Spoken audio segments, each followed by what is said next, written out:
You wake up one morning, scroll through social media, and see your best friend living your exact life. Same haircut, same clothes, same job prospects, same creative ideas. But here's the kicker. She's doing it better than you ever did. And when you confront her about it, she looks you dead in the eyes and says, "I'm not copying you. I'm replacing you."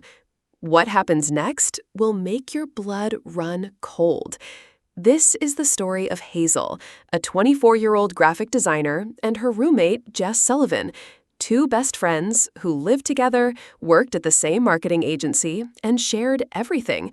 Until the day Hazel realized Jess wasn't just borrowing her style, she was stealing her entire identity.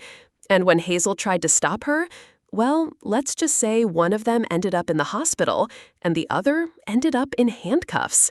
So grab your headphones because this story gets dark fast.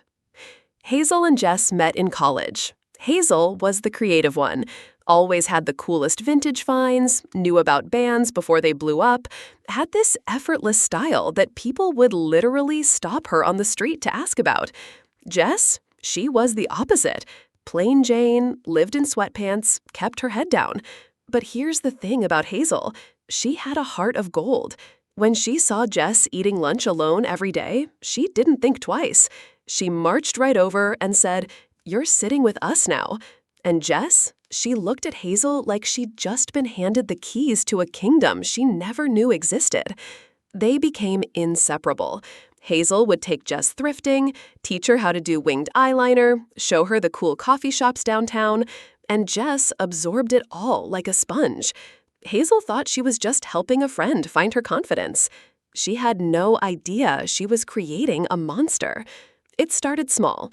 Jess would accidentally buy the same sweater Hazel had posted on Instagram. She'd show up to parties wearing Hazel's signature red lipstick. Hazel thought it was sweet. Imitation is the sincerest form of flattery, right? But then it escalated. Jess got the same haircut as Hazel. Not similar, identical, down to the layers. When Hazel asked about it, Jess shrugged and said, "Great minds think alike." Then Jess started using Hazel's exact phrases. Her laugh changed. She began ordering the same weird coffee drinks Hazel liked. She even started listening to Hazel's Spotify playlists and then talking about her favorite songs to other people. Hazel's friends started joking about it. "You two are like twins," they'd say. But Hazel wasn't laughing. Something felt off, really off. The breaking point came at their company Christmas party in December 2023. Hazel had spent weeks planning her outfit, a vintage emerald dress she'd found at an estate sale, paired with her grandmother's pearls. She felt amazing. Then Jess walked in, wearing the exact same dress. The exact same dress. "Oh my God," Jess said, fake gasping. "We have the same taste. How embarrassing." But here's what Hazel noticed. Jess wasn't embarrassed. She was smug. And she'd done her makeup exactly like Hazel's tutorial from her TikTok account. Every highlight, every shadow, every perfectly winged liner. Hazel felt sick. This wasn't coincidence anymore. This was calculated. Hazel had been working toward a promotion for months. Senior graphic designer position, her dream role. She'd been putting in extra hours, pitching new campaigns, getting praise from clients. Her boss, Sarah, had basically told her the job was hers. Then something weird started happening. Hazel would present an idea in meetings, and her boss would barely react. But when Jess would present something eerily similar the next day, suddenly it was innovative and exactly what the company needed. Hazel thought she was being paranoid until she found the rough drafts. One night in January, Hazel came home early from a client dinner and saw Jess hunched over her laptop at the kitchen table. Nothing weird about that. But when Jess slammed the laptop shut the second she saw Hazel, every alarm bell went off. "What were you working on?" Hazel asked.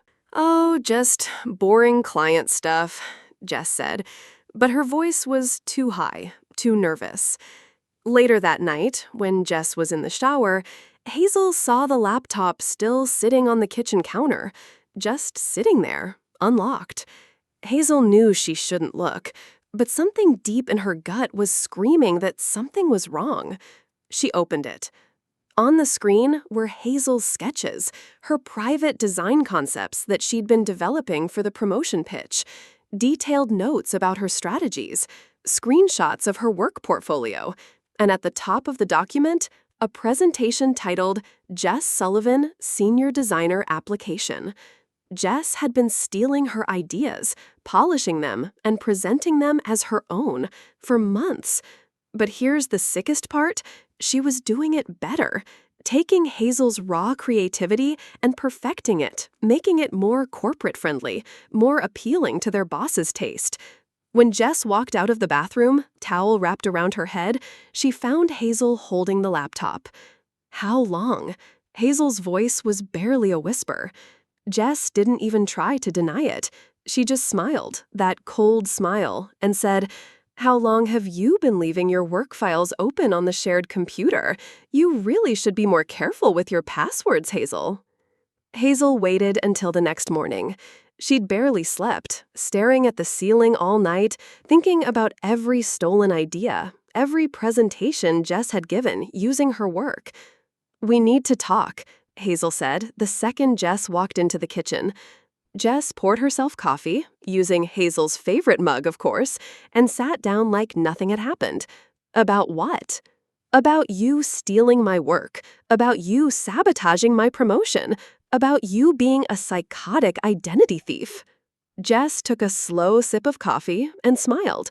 Identity thief? That's dramatic, even for you, Hazel. "I saw the files. I saw everything." "Oh, those?" Jess waved her hand dismissively. "Hazel, we work at the same company. We collaborate. Sometimes ideas overlap." "Overlap? You stole my entire portfolio and put your name on it." Jess's mask finally dropped. Her voice went flat and cold. "I improved your portfolio. Your ideas were good, but sloppy, unrefined. I made them better.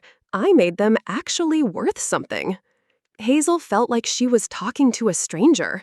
"You're sick. You've been stealing from me for months." "Stealing?" Jess laughed, but it wasn't her usual laugh. It was Hazel's laugh, the one she'd been practicing. "Hazel, I've been saving you from yourself. You're talented, but you don't know how to sell it. You're too soft, too worried about everyone liking you. I took your potential and actually did something with it. That promotion was mine." Jess stood up, still holding Hazel's mug, still wearing Hazel's signature style. "Was it? Because last I checked, Sarah offered it to me yesterday." "You got my promotion." Hazel's voice was barely a whisper. "I got the promotion I deserved, using ideas I perfected." That's when Hazel saw red. She grabbed Jess's laptop, the one with all her stolen work, and held it up. "I'm reporting you to HR. I'm showing them everything." "With what proof?" Jess's voice was still calm, controlled. "Those files were on a shared computer. You could have put them there yourself. Who's going to believe you didn't steal from me?" But Hazel was already scrolling through the laptop, and that's when she found the folder labeled Hazel's Study. Hundreds of photos of Hazel taken without her knowledge, screenshots of private conversations, a detailed analysis of her personality, her work style, her weaknesses. "What the hell is this?" Hazel held up the screen. Jess's composure finally cracked. "Give that back, now." "You've been stalking me, documenting everything I do. This is insane, Jess." "Give me the laptop, Hazel." "No. This is evidence. You're sick, and you need help." That's when Jess lunged. Hazel's not a fighter. She does yoga and drinks green smoothies. But when someone tries to rip evidence of their stalking out of your hands while wearing your clothes and living your stolen life, adrenaline kicks in. They struggled. The laptop went flying, crashed into the wall, screen shattering. And then Jess did something Hazel never saw coming. She grabbed Hazel's vintage hand mirror, the one Hazel's grandmother had given her, and swung it at Hazel's head. Hazel ducked. The mirror missed her skull, but caught her shoulder, and the antique glass exploded everywhere. A shard sliced across Hazel's cheek, leaving a thin line of blood. Hazel touched her face, staring at the blood on her fingers. "You could have killed me." Jess was breathing hard, still holding the broken mirror handle. "Maybe I should have." That's when Hazel realized the truth. This wasn't about copying her style or even stealing her job. Jess wanted to erase her completely. Hazel called the police from her bedroom, door locked, pressing a towel to her bleeding cheek. When they arrived, Jess tried to play victim, said Hazel attacked her first, said she was just defending herself. But here's the thing about being obsessed with someone's digital life: you leave a trail. The police found everything on Jess's phone. Thousands of screenshots of Hazel's private posts, lists of Hazel's friends with notes about their conversations, a detailed schedule of Hazel's daily routine, photos of Hazel taken without her knowledge. And then they found the notebook. Jess had been keeping a journal for 2 years, planning how to become Hazel. Page after page of analysis about Hazel's personality, her work style, her creative process, what made people love her, how to replicate it, how to improve on it. The final entry, dated the day before the attack, just said, "Time for the original to go." Jess was arrested for assault, stalking, and harassment. During the investigation, they found out she'd already started applying to Hazel's dream jobs at other companies using Hazel's stolen portfolio. She'd been networking with Hazel's contacts, slowly positioning herself as the upgraded version. The promotion? HR reversed it immediately. Turns out, when they investigated, they found months of evidence showing Jess had been stealing ideas and presenting them as her own. Not just from Hazel, from other colleagues too. Hazel got the promotion she deserved, but the damage was done. She moved out that same week, got a restraining order, started therapy. And here's the twisted part. She had to change her entire style because seeing herself in the mirror reminded her of Jess. Jess got 2 years probation and mandatory psychological evaluation. She still has all of Hazel's social media blocked, but Hazel's friends say she's moved to Seattle and dyed her hair blonde. Hazel's hair? Still brown. She's keeping it that way. Trust your gut.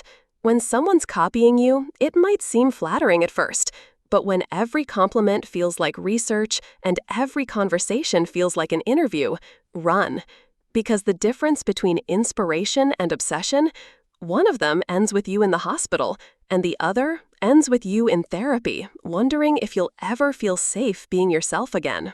Feel free to share your own story. Email it to me if you want to stay anonymous.